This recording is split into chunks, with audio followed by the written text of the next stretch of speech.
Why do some people receive abnormally long sentences like 90 or 100 years instead of life?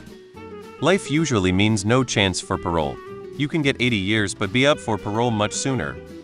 Because it ensures they die in jail, even if they get to see the parole board after half their time, and even if their other consecutive sentences are quashed. In some legal systems, i.e. in the US, sentences may be additive.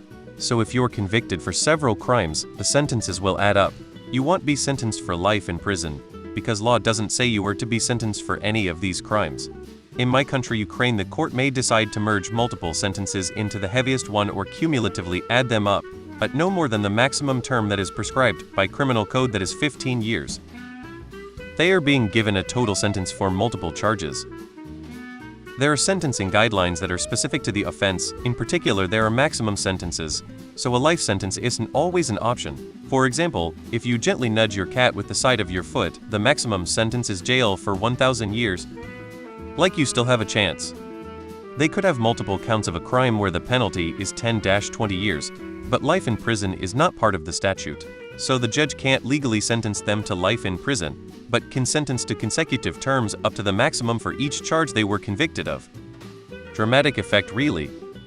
The law tends to not be so loose with their numbers like 100 years.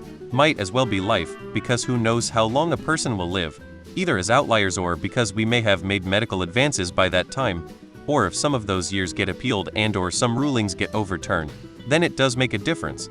Sentencing guidelines and mandatory minimums for certain charges all stacked on top of each other, because some of these dirtbags deserve to rot in jail that long.